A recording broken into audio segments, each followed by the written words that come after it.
제가 얼마 전에 이제 사진첩을 정리하다가 아주 오래전에 저희 아이가 시험을 치고 와서 이 선생님이 아주 기가 막힌지 저에게 사진을 찍어서 보내준 사진이 하나 있습니다. 저희 아이가 아마 4살 정도, 5살 정도 됐던 것 같아요. 어린이집에 가서 이제 받아쓰기 시험을 했어요. 받아쓰기 시험을 했는데 아주 멋진 답을 썼습니다. 한번 보도록 할까요? 네, 나팔. 네, 나팔을 받아쓰기를 했는데 나팔을 썼습니다. 예, 뉘집 아들인지 참 기특한 것 같아요. 그래서 어떻게 이런 답을 쓸 수 있을까? 제가 고민이 되더라고요. 얘를 어떻게 해야 되나? 그래서 다른 집 아이들은 어떨까? 제가 한번 찾아봤어요. 다른 집 아이들도 좀 다르지 않더라고요. 한번 볼까요? 네, 이건 시험입니다. 할머니 생신입니다. 할머니께 드릴 카드를 예쁘게 그려봅시다. 그럼 어떻게 그렸을까요? 한번 볼까요? 삼성 카드. 네, 할머니가 제일 기분이 좋았을 것 같아요. 삼성 카드. 네, 또 하나 그림 더 보도록 할게요. 시험이에요. 그래서 사람이 사는 집에는 어떤 종류가 있나, 집의 종류를 이제 쓰라는 겁니다. 이 집 밑에 3개의 네모가 있어요. 어떤 답을 썼을까 한번 볼까요? 네, 레미안, 동부 센트라빌, 예, 이제 렉슬 이렇게 썼어요. 아파트 이제 브랜드를 쓴 겁니다. 아이들에게 있어서는 이 브랜드가 집의 종류가 되는 거죠. 참 아주 기특한 아이들이 많은 것 같아요. 여러분, 우리가 이렇게 시험을 칠 때는 정답을 써야만 통과를 합니다. 정답을 쓰지 못하면 계속 맞을 때까지 재시험을 봐야 돼요. 우리가 지금 아브라함의 얘기를 나누고 있는데, 아브라함은 인생을 가만히 돌아보면 참 하나님께서 많은 시험을 치르게 하셨습니다.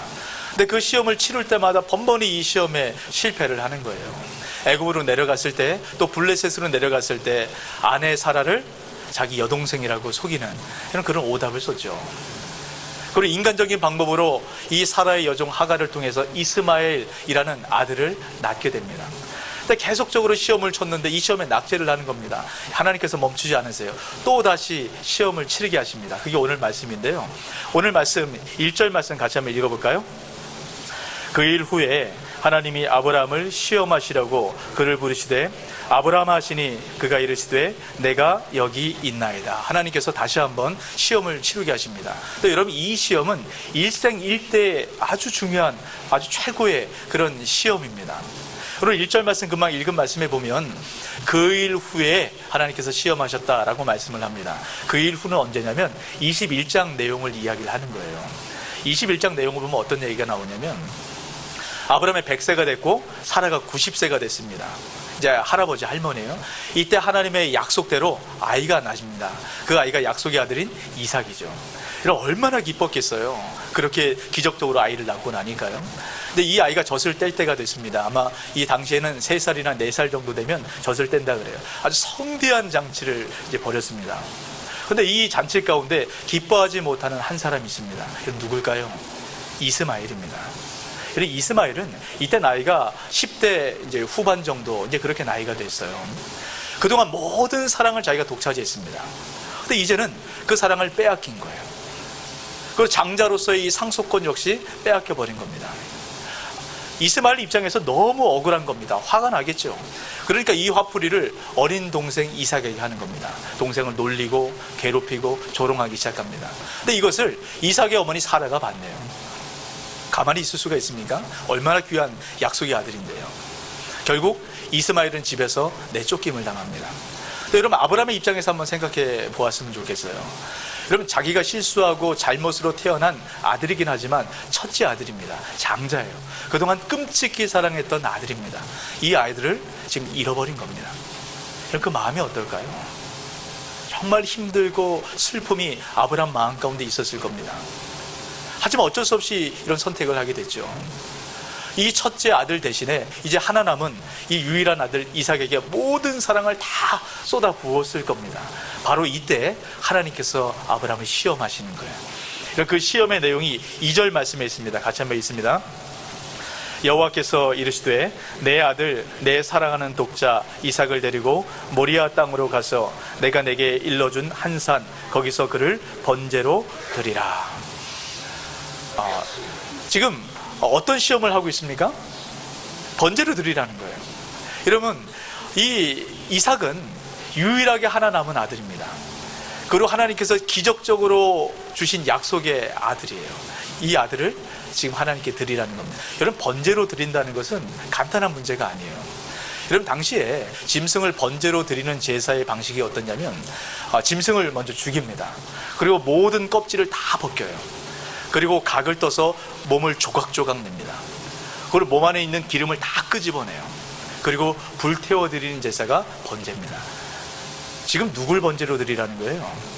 사랑하는 아들, 하나 남은 아들, 눈에 넣어져 아프지 않을 그 아들을 번제로 드리라는 겁니다. 그럼 만약에 어느 날 하나님이 여러분에게 오셔서 여러분의 자녀가 10명이라고 쳐요. 그 중에 하나, 제일 마음에 안 드는 놈 하나 골라서 나에게 번제로 드려라. 가능하시겠습니까? 안 되는 거예요. 아무리 속썩이고 원수 같은 이런 그런 자식이라도 드릴 수가 없죠. 여러분, 이런 하나님을 우리가 쉽게 믿을 수 있겠습니까? 언제 하나님이 우리 아들을 바치라고 할지 모르는데요. 이런 하나님 왜 이러셨을까요? 우리 하나님은 사랑의 하나님인데 왜 사랑의 하나님이 이런 명령을 아브라함에게 내리셨을까요? 여러분, 우리가 오늘 이 말씀을 볼 때 여러분 기억하셔야 되는 게 한 가지 있습니다. 그것은 뭐냐면 지금 아브라함이 시험 중에 있다라는 거예요. 이런 시험이라는 건 특별한 목적이 있는 겁니다. 하나님은 시험을 위한 시험을 하시는 분이 아니에요. 그러면 하나님께서 왜 이렇게 끔찍한 시험을 아브라함에게 주셨을까? 여러분, 줄탁동시라는 이제 사자성어가 있어요. 그것은 어떤 것이냐면 병아리가 알에서 깨어 나올 때 그 상황들을 이제 일컫는 이제 사자성어인데요. 병아리가 보통 이제 알에서 부화할 때 보면 마지막 제일 힘든 관문이 뭐냐면 알 껍질을 깨고 나오는 겁니다. 근데 병아리가 알에서 이 알 껍질을 깨려고 하는데 너무 힘든 거예요. 온 힘을 다해도 안 됩니다. 여러분, 그때 어미닭이 밖에서 알을 탁 깨줍니다. 그러면 이 깨진 알을 통해서 이제 병아리가 나오게 되는 거예요. 그럼 이제 이것을 표현하는 건데요. 병아리가 안에서 알을 계속 쪼을 때 나는 이 소리를 줄이라고 얘기를 합니다. 그리고 어미닭이 알 밖에서 이 소리를 듣고 와서 알을 쪼아주는 것, 이것을 밖에서 쪼아주는 것을 탁이라고 얘기해요. 그러니까 줄과 탁이 동시에 일어날 때 새로운 생명이 태어난다라는 겁니다. 여러분, 그런데 이것은 줄과 탁의 아주 미묘한 타이밍이 필요해요. 정확한 타이밍이 일어나야만 이 알 껍질 사이로 안에서의 줄과 밖에서의 탁이 정확하게 만나야만 새로운 생명이 태어나고 새로운 세상을 만나게 된다는 겁니다. 여러분, 그런데 병아리가 알에서 태어날 때 가장 중요한 것은 병아리 스스로 이 알 밖으로 나와야 된다는 거예요. 병아리가 스스로 알 밖으로 깨어서 나오지 못하고 밖에서 이 알을 깨주게 되면 그럼 이 알은 계란 후라이가 됩니다. 그럼 잘 생각해 보세요. 안에서 깨고 나와야 되는데 이런 타이밍을 못 맞춰서 아직 알일 때 깨주게 되면 그럼 계란 후라이가 되는 거예요. 그런데 아브라함이 하나님께 왜 이런 시험을 받을까요? 지금 아브라함과 하나님은 언약 관계에 있습니다. 하나님은 아버지고 아브라함은 자식의 관계가 형성이 된 거예요. 이는 아브라함이 자식으로서 하나님 주신 그 축복을 받아 누리기 위해서는 알을 스스로 깨고 나와야만 복의 통로로서의 역할을 온전히 감당하게 됩니다. 여러분, 우리가 자녀를 양육할 때 이 원리를 잘 기억하셔야 돼요. 우리 부모는 자녀에게 할 수만 있는 대로 많은 것을 해주고 싶어 하죠. 여러분, 우리 자녀들에게 할 수 있는 대로 많이 해주면 이 자녀들에게 유익이 되고 도움이 될까? 절대적으로 그렇게 되지만은 않습니다. 이런 부모가 모든 걸 다 해주게 되면 아무 생명력과 능력도 없는 계란 후라이 같은 인생이 되는 거예요. 제가 지난주에 그런 말씀을 드렸어요. 우리가 자녀를 양육할 때 가장 중요한 것은 신앙을 몸으로 배우도록 해줘야 된다고 말씀을 드렸습니다. 우리 자녀가 스스로 알을 깨우고 나올 수 있는 이런 그 신앙의 자리 가운데 우리 자녀를 두어야만 된다는 거예요. 이게 부모의 가장 중요한 역할입니다. 우리가 영적 부모로서도 마찬가지입니다. 우리가 영적 자녀를 양육할 때 이 자녀가 스스로 알을 깰 수 있도록 우리가 그렇게 만들어주는 것, 이것이 영적 부모의 역할이라는 거예요. 자, 그러면 아브라함이 스스로 알을 깨고 나와야만 축복의 통로의 역할을 감당한다라고 말씀을 드렸어요. 그러면 아브라함이 깨야 될 알이 과연 뭘까요? 여러분, 새가 되기 위해서는 알에서 나와야 됩니다. 너무 당연한 거죠. 근데 여러분, 알 속에 있던 새의 입장에서 가만히 생각해 보면 여러분, 이 새는 알 안에 있는 게 보호받는 거예요. 가장 안전한 세상이고 가장 좋은 그런 세상입니다. 여러분, 그런데 아무리 좋다 할지라도 새가 알 속에 있으면 이 새는 죽습니다. 알을 깨고 나와야만 새로운 생명체가 형성이 되고 새로운 세상을 만나게 되는 거예요. 여러분, 아브라함에게 있어서 가장 좋은 세상, 절대로 놓칠 수는 없는 그 세상이 뭘까요? 그것이 바로 이삭이에요. 아브라함에게 있어서 알이 바로 이삭이라는 겁니다. 오늘 말씀 2절 말씀 우리가 같이 한번 읽었었는데요. 이런 2절 말씀을 가만히 보시면 아브라함이 이삭을 향한 마음이 어떤지 잘 나옵니다. 여호와께서 이르시되 내 아들 내 사랑하는 독자 이삭이라고 얘기해요. 그럼 아브라함의 마음이 느껴지세요? 하나밖에 남지 않은 아들입니다. 정말로 사랑했던 그 아들이에요. 어떻게 보면 아브라함에게 있어서 이삭은 절대적인 사랑의 존재였습니다. 모든 것이죠. 노년의 아브라함에게 있어서 지팡이와 같은 존재입니다. 전적으로 의지하는 대상이 바로 이삭이라는 거예요. 그럼 이삭은 하나님께서 아브라함에게 축복을 주시겠다라고 그 축복의 징표입니다. 지금 하나님께서 이 지팡이를 꺾으라는 거예요.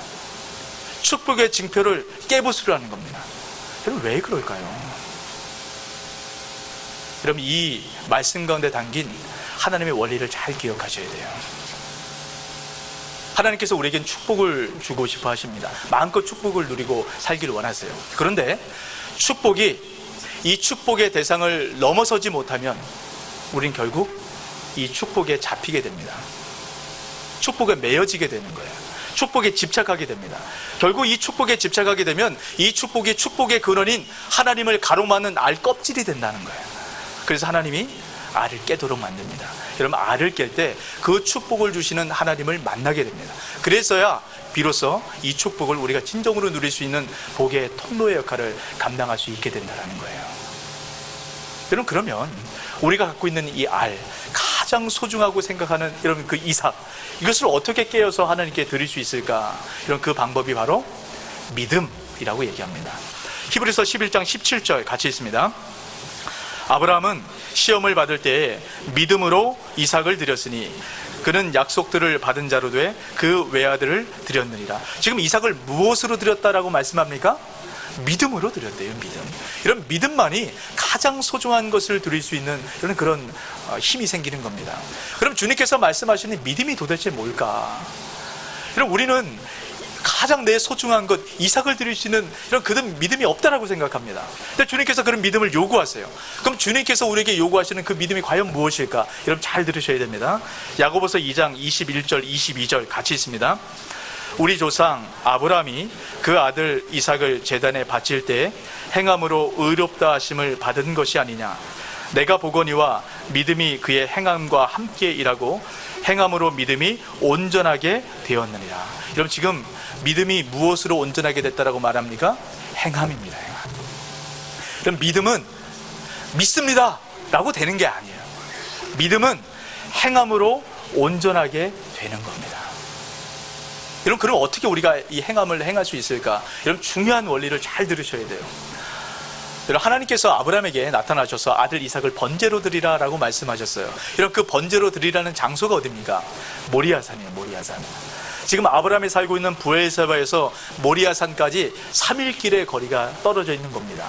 왜 하나님께서 이 3일길의 거리를 걸어가게 하셨을까? 여러분, 이걸 잘 생각하셔야 돼요. 여러분, 아브라함이 이 3일길을 걸어가면서 어떤 생각을 했을까요?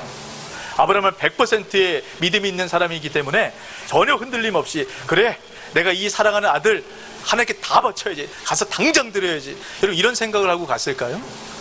그럴 리가 없습니다. 이 3일 길을 걸어가면서 아브라함 마음 가운데 여러 가지 근심이 있었을 거예요. 하나님의 음성이 맞을까? 내가 이 길을 걸어가는 게 맞나? 내가 멈춰야 되나? 내가 아들 이삭을 죽일 수 있을까? 야, 나 안 될 것 같은데. 멈춰 섰다가 다시 갔다가 멈춰 섰다가 다시 갔다가, 여러분, 이걸 계속 반복했을 거예요. 주님께서 우리에게 요구하시는 믿음은 100%의 믿음이 아닙니다. 우린 100%의 믿음을 가질 수가 없어요. 주님께서 우리에게 요구하시는 믿음은 51%의 믿음이에요. 이런 51%의 믿음이 뭘까요? 이런 의심이 되는 거예요. 고뇌가 되는 겁니다. 번민이 되는 겁니다. 이런 믿음과 의심 사이에 계속 줄타기를 하지만 믿음으로 계속 그 길을 걸어가는 겁니다. 여러분, 이것이 51%의 믿음이에요. 여러분, 비록 흔들리지만 한 걸음 한 걸음 걸어가다 보면 어느 순간에 응답의 역사를 경험하게 됩니다. 여러분, 언제까지 우리가 그 길을 걸어가야 될까요? 산 꼭대기에 올라갈 때까지요. 여러분, 아브라함은 이 3일 길을 걸어가는 거의 죽을 것 같은 이 시간을 통해서도 응답을 경험하지 못했어요. 산을 올라가는 이 중간에도 하나님의 응답을 경험하지 못했습니다. 산 꼭대기에 올라갔을 때 비로소 하나님의 응답을 경험합니다. 바로 이곳이 줄탁동시가 이루어지는 바로 응답의 장소예요.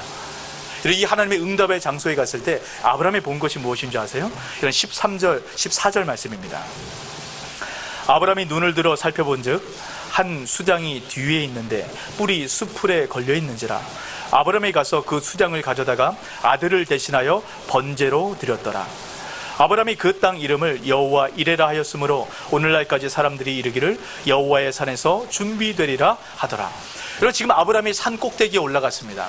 여러분, 산 꼭대기에 올라가서 여러분, 아브라함이 아들 이삭을 아끼지 않고 하나님께 드리는 바로 그 순간 응답을 맛보아 누렸다는 겁니다. 여러분, 그 응답이 무엇인가요? 수장을 본 거예요. 여러분, 생각해 보세요. 아브라함이 산 꼭대기에 올라갔을 때 그 수장이 여전히 그 자리에 있었습니다. 아브라함이 이삭을 찌르려고 할 때 짠 하고 하나님께서 보내신 것이 아니에요. 그 전부터 있었습니다. 근데 왜 그 수장을 못 봤을까요? 아브라함이 알 껍질에 가려져 있는 겁니다. 하나님을 못 봤던 거예요. 근데 아브라함이 아들 이삭을 죽이려는 바로 그 결단의 순간 알이 깨지고 보이지 않던 것이 보여지기 시작한 겁니다. 여러분, 그것이 여호와 이레의 하나님이에요. 여러분, 여호와 이레의 하나님이란 말 가운데 너무 큰 은혜가 담겨져 있습니다. 여러분, 여호와 이레라는 것은 하나님께서 준비하셨다라는 겁니다. 준비하셨다라는 것은 두 가지 의미가 있어요. 하나님께서 보셨고 하나님께서 보이셨다라는 의미가 있습니다. 여러분, 보셨고 보이셨다라는 게 뭘까요? 하나님께서 보셨다라는 것은 아브라함의 모든 것을 다 보고 계셨다라는 거예요.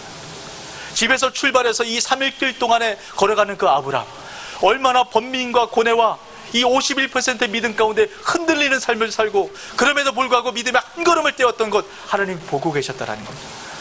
아브라함이 칼로 찌르는 그 순간, 이 정확한 타이밍이 하나님께서 멈추라고 말씀하는 그 순간까지 보고 계셨다라는 거예요. 하나님이 타이밍을 그래서 맞추신 겁니다. 그리고 그 타이밍이 되었을 때 하나님께서 하나님을 보이셨어요. 여호와 이레 하나님, 가장 좋은 것으로 준비해 놓은 그 하나님을 하나님 스스로 아브라함에게 보이셨다라는 겁니다. 여러분, 이게 얼마나 큰 은혜인 줄 아세요? 이런 병아리가 알을 깨고 나올 때, 알을 깨고 나와서 제일 첫 번째로 보게 되는 것이 무엇일까요? 어미닭의 눈동자입니다. 여러분, 줄과 탁이 만나야 된다 그랬죠? 이 병아리가 알 안에서 계속적으로 쪼을 때 그 정확한 포인트를 어미닭이 와서 그대로 쪼아줍니다. 그럴 때 알이 깨지는 거예요. 여러분, 그때 이 알이, 알 안에서 있던 병아리가 보게 되는 것은 어미닭의 눈동자입니다. 여러분, 어린 갓난아이가 이 세상을 보는 시각은 엄마의 눈을 통해서 세상을 보게 돼요. 갓난아이들은 세상을 못 봅니다. 엄마의 눈맞춤을 통해서 비춰진 이 세상을 보게 돼요. 그럼 어린 갓난아이가 이 엄마의 눈 속에서 가장 먼저 보게 되는 것이 무엇일까요? 아주 가득한 사랑에 담긴 그 눈동자 안에서 자기 자신의 모습을 보게 됩니다. 그럼 어린 갓난아이가 엄마의 눈에 비춰진 이 사랑의 모습을 보기 시작할 때 그 어린 갓난아이는 스스로 사랑하는 존재가 되는 거예요. 여러분, 그래서 엄마의 눈맞춤이 그렇게 중요한 겁니다. 그래서 엄마들이 아이들을 젖을 먹일 때 사랑의 눈동자로 봐주는 것, 여러분, 이것이 아이들의 정서적으로 안정감이 생기고 자존감을 높은 아이로 만들어주는 아주 중요한 그런 방법이 되는 거예요. 그리고 아이가 이 엄마의 눈동자에서 봤던 것이 자기의 모습뿐만 아닙니다. 엄마의 눈동자에 비춰진 그 모습을 갖고 이 세상을 바라보는 거예요. 지금 아브라함이 알을 깨트리고 나와서 그 하나님의 눈과 마주칩니다. 그 하나님의 눈동자에서 아브라함이 첫 번째 봤던 것이 무엇일까요? 자기 모습입니다. 하나님의 비춰진 아브라함의 모습은 51%의 연약한 믿음을 가진 사람이 아닙니다. 100%의 믿음을 가진 믿음의 거장의 모습이 그것 가운데 비춰지는 겁니다. 여러분, 그래서 아브라함이 믿음의 조상이 되는 거예요. 또 아브라함이 보았던 하나님의 눈동자에 비춰진 모습이 무엇일까요? 이 세상을 보는 겁니다. 비록 힘들고 어렵고 문제가 있지만 하나님께서 완전히 이루실 그 세상들, 하나님 나라를 바라보는 겁니다. 아브라함을 통해서 복을 받도록 만들어주실 그 하나님의 세상들을 아브라함이 본 거예요. 그래서 아브라함은 믿음을 갖고 하나님을 따라갈 수 있게 되는 겁니다. 이 말씀을 통해서 주님께서 우리에게 보여주고 싶으신 것이 바로 그거예요. 내가 너의 모든 모습을 보고 있고 내가 너에게 내 모습을 보여주겠다는 겁니다. 그리고 하나님께서 우리에게 보이고 싶은 모습이 무엇입니까? 우리에게 가장 필요할 때 가장 좋은 것으로 준비하신 여호와 이레의 그 하나님을 우리가 보여주고 싶으신 겁니다. 그래서 우리에게 시험을 하시는 거예요.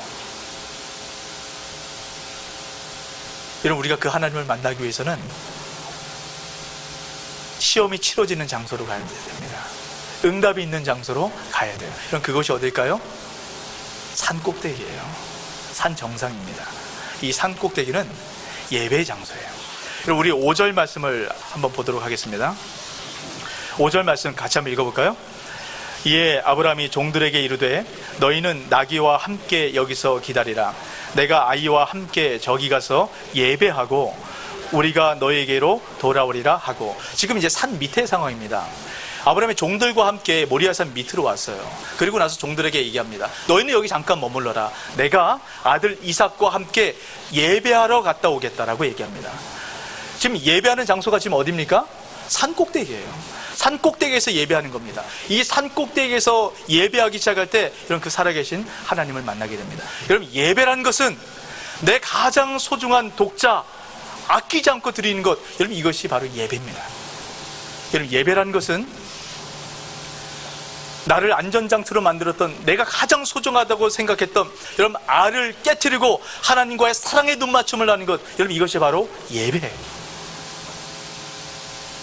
여러분, 예배라는 것은 주님께서 우리 인생 가운데 가장 좋은 것으로 준비하신 여호와 이레의 하나님을 만나는 것, 여러분, 이것이 바로 예배입니다. 그 하나님의 사랑의 눈동자를 통해서 나를 얼마나 사랑하시고 이 세상을 어떻게 바꿔가길 원하시는가, 이것을 바라보는 것, 이것이 바로 예배입니다. 예배가 얼마나 소중한 것입니까? 우리 그리스도인들이 절대 놓치지 말아야 될 것이 바로 예배인 거예요. 이런 우리가 지금 이 예배를 드리고 있는 겁니다. 영국에 아주 저명한 이 작가가 한 명 있었어요. 로저 스크러틀이라는 이 작가인데요. 이분이 아주 재밌는 얘기를 해요. 어떤 사람이 하나님을 잘 믿는지 알 수 있는 아주 중요한 방법이 한 가지 있다는 겁니다. 제가 여러분의 질문 한 가지 해볼게요. 여러분, 하나님을 믿으십니까? 네, 이 정도 갖고는 하나님 마음이 흔들릴 것 같아요. 여러분, 하나님 믿으십니까? 아멘. 아멘이죠. 그럼 우리가 이 아멘으로 이 고백한 이 말씀을 우리가 어떻게 증명해낼 수 있을까? 이분이 이렇게 얘기합니다.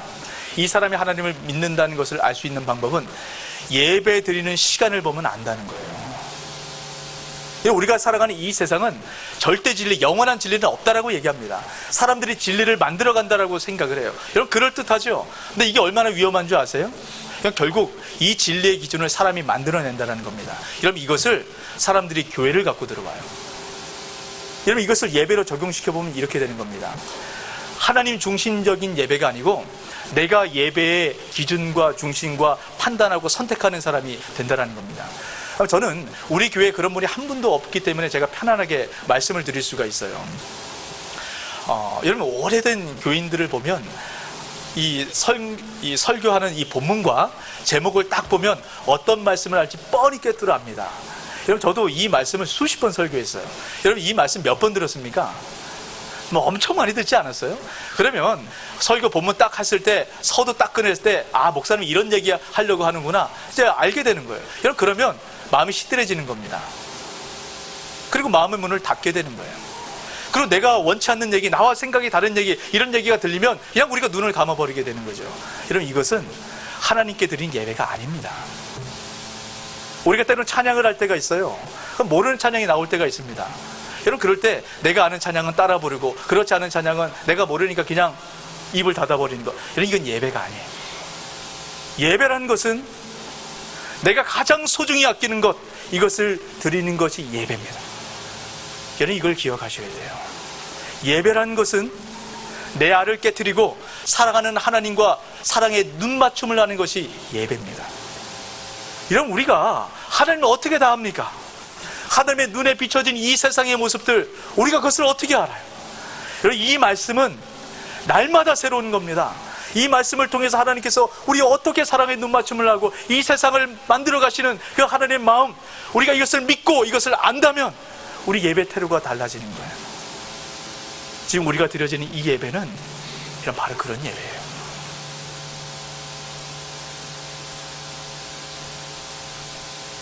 우리 예배는 하나님과의 사랑의 눈맞춤을 하는 시간이라는 걸 여러분 꼭 기억하시기 바랍니다.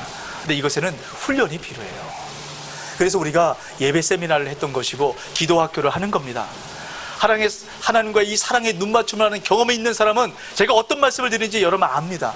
그러면 모든 예배 시간에 순간순간 그 하나님을 찾으려고 그래요. 하나님의 비춰진, 말씀에 비춰진 나의 모습이 어떤가? 하나님께서 나에게 말씀하신 이 세상을 향한 명령이 무엇인가? 하나님께서 이 세상을 어떻게 바꿔가길 원하시는가? 그 마음이 느껴지는 겁니다. 우리가 그것을 배우고 경험하고 체험해야 돼요. 그럼 지금 우리가 예배를 하고 있습니다. 이 예배 시간은 하나님의 눈동자에 비춰진 우리 모습을 보는 거예요. 주님께서 여러분을 뭐라고 보고 계시겠습니까? 끔찍한 사랑으로 우리를 바라보고 계세요. 믿어져야 됩니다. 느껴져야 돼요. 또 주님께서 우리를 통해서 이 세상을 어떻게 바꿔가실 것인가, 아주 놀라운 계획들을 갖고 계십니다. 여러분 이것이 보여지고 믿어져야 됩니다. 이것이 어떻게 믿어질 수 있을까요? 예배를 통해서 주님과의 사랑의 눈맞춤을 할 때 가능합니다. 이 예배 시간을 통해서 그 은혜 경험하게 되시길 주의 이름으로 축복합니다. 아멘.